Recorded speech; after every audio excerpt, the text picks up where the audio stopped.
today, we want to consider the measurement of physical quantity.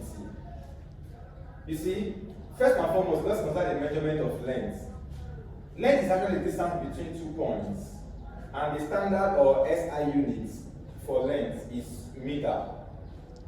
There are some multiple units of length, such as the centimeter, the millimeter, and the micrometer. The centimeter is 1 times 10 raised to the power minus 2 of a meter. And then the millimeter is 1 times 10 raised to the power minus 3 of the meter. The micrometer is 1 times 10 raised to the power minus 6 of a meter. And there are higher multiples as well, such as the kilometer, which is 1,000 meters, and the megameter, which is 1 million meters. Well, the length measuring instruments are the meter rule, the caliper, or the micrometer screw gauge, and we use this depending on the object you want to measure its length. Let's consider the first one, and the meter rule. You see, the meter rule is a rule that is 1 meter. That's why it's called the meter rule. It's just 1 meter or 100 centimeter. And this is an example of the meter rule, though not very complete. This should 1 till 100. And it has a reading accuracy of 0.1 centimeter. It means that the smallest it could measure is 0.1 centimeter. So this is a meter rule. We're taking the others, such as the caliper and the micrometer screw gauge. Okay, so let's consider the calipers. We have the ordinary caliper. You see, it is still used to measure length, and we have the adjusting knob here, with which we open up the jaws or we reduce it. So we can use the ordinary caliper to measure both internal and external diameter. All you just need to do is to place the object. If I want to measure maybe the external diameter of maybe a ball, for instance, I just place the ball here. I place the ball here, and then lock it here so that it perfectly fits this shape or any other circular object. And then the moment it fits it, then I can go ahead to remove the ball. Then take this caliper and place it on a meter rule.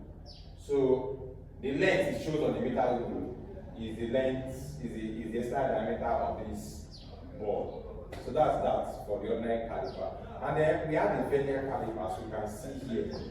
The Vernier caliper is so good because it could measure both internal and external diameter. If I want to measure external diameter, I use the jaws below here. So place whatever object I want to place here, and then lock this jaws below. And if I do that, I could take the readings. And if I want to measure internal diameter, maybe internal diameter of a cover of maybe a bottle, for instance, the cover for a drink, all these drinks that has covers, their cover, I can measure the internal diameter, just place them across these 2 jaws. Place them across these 2 jaws. And then you can tell the internal diameter of whatever. So you use the upper jaw to measure internal diameter, while you use the lower one to measure the external diameter. So that's for the Vernier caliper. The Vernier caliper has 2 scales.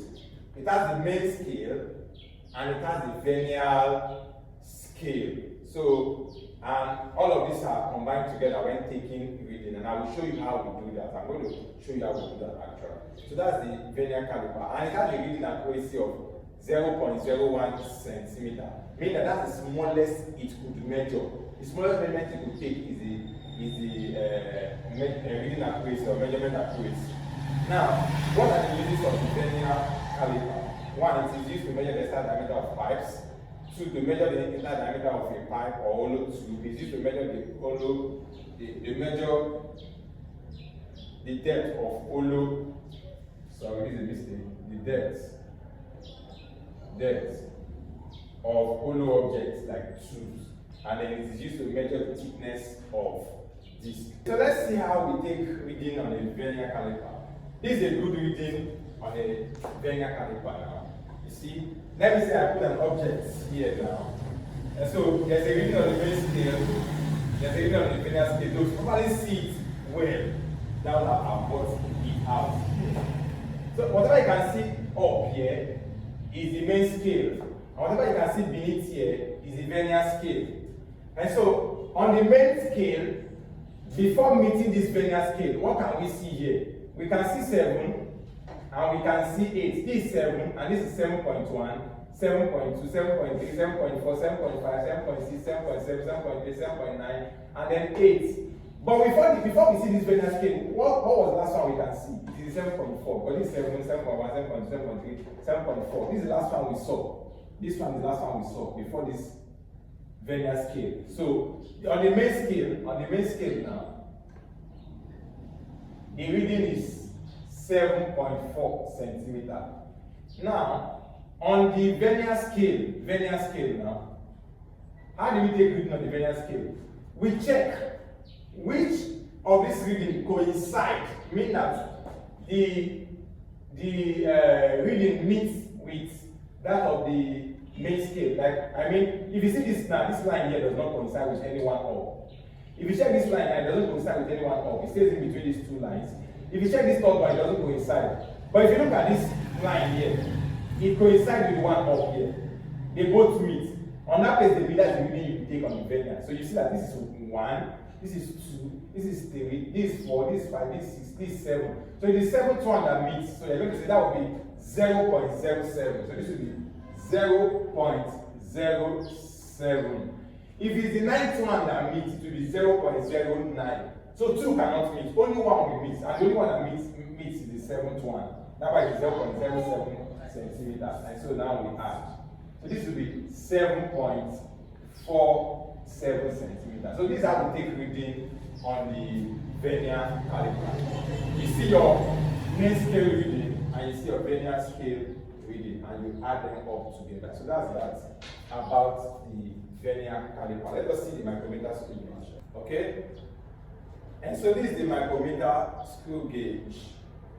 You see, it's used to measure diameter of very small objects, actually. But take note, only external diameter. While the vernier caliper can measure both internal and external diameter, the micrometer screw gauge measures only external diameters. Only external diameters. But it measures with greater precision or greater accuracy. The reading accuracy of the micrometer screw gauge is 0.001 centimeter. And this shows that it is more accurate, but this is the smallest it could measure. So it is more accurate than the vernier caliper. So when you have very small diameter, maybe the diameter of a wire, for instance, very tiny objects, yes, the micrometer screw gauge is preferable to use to measure their external diameter. So only internal diameter is what the micrometer screw gauge cannot measure. So I'm going to put up a diagram to help us see the reading. Actually, it has a main scale and that's the vernier scale. So I'm going to put up a diagram to show how we take reading on the micrometer screw gauge. This is where we put any object we want to measure diameter, and the locking knob is used to adjust till the object is firmly gripped here. So that's that about it. Okay, so this is a reading on a micrometer screw gauge. Now we can see that this is the main scale and this is the vernier scale. On the main scale we can see 10 and it is in millimeter. So this is 10 millimeter, this is 11 and this is 12. Beneath here is 10, 10.5, 11, 11.5, 12. Remember 10, 11, 12. So this is 0.5, 0.5. So 10, 10.5, 11, 11.5, 12, and 12.5. So we can start on the main scale. The last thing we can see is this 12.5. We couldn't see the 13th millimeter. So the 12.5. And so on our main scale now we record. Main scale we record 12.5 millimeter. Now on our vernier scale, we can see from here 10, then 11, and then 10, 15, and 20. Now, the reading we take here is the one that coincides with this line here. And it is this 15 that coincides. It might have been 15, maybe this one. This is actually 14. this is actually 13, this is actually 12, this is actually 11, this is 10. So on and on. So the 15 coincide with this line here, and that's the reading we take. So on the Vernier scale now, it is going to be 0.015. So this is going to be 2.515 millimeter. So that's the weight. Measurement of mass and weight. You see, mass is defined as the quantity of matter present in a body. Measurement of mass and weight.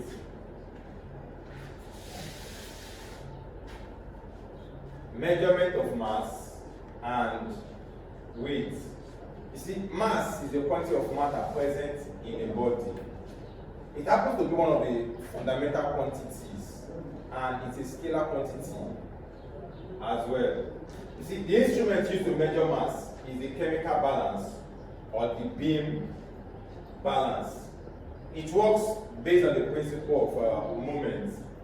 You see, if I have an unknown mass, for instance, I will place it in one of these pan, and this will tilt. Then we have some known masses in the laboratory.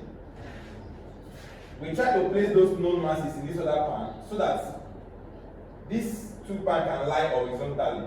Because at first, the first unknown mass I place here tilts this lever like this.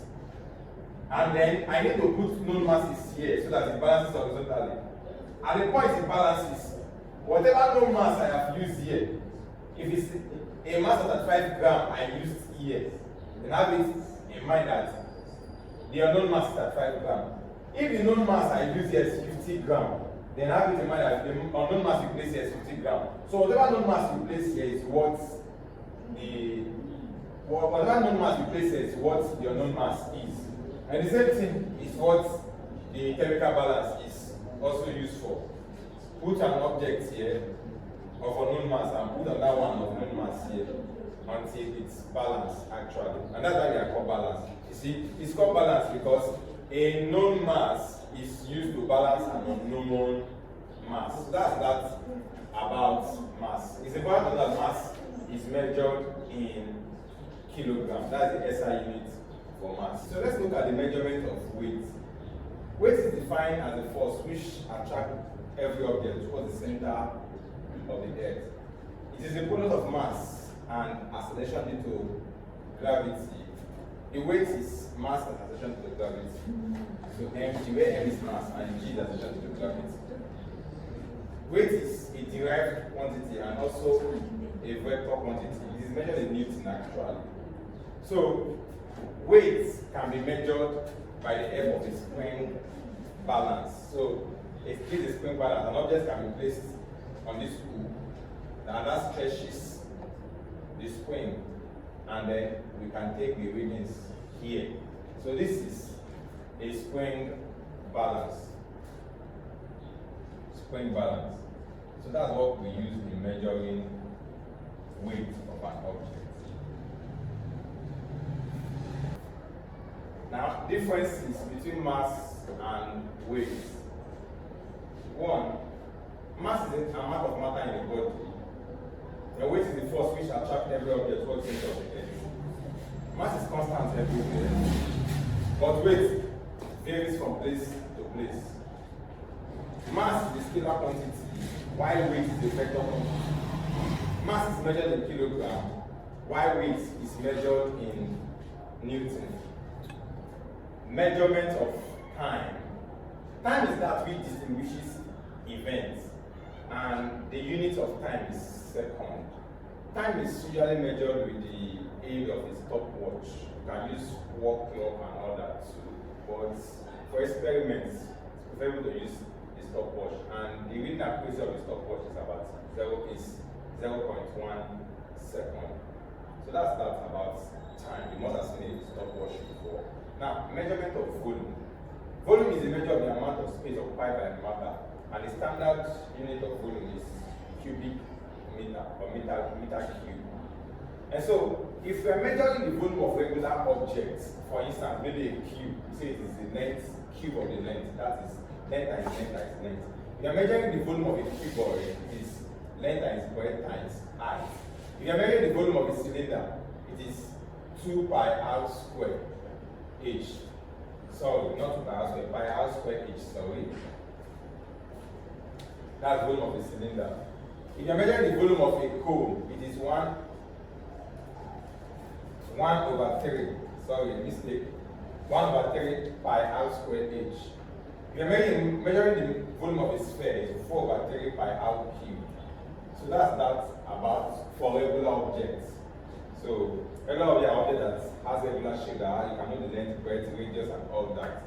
Then they have the regular objects, maybe a stone or an irregular object.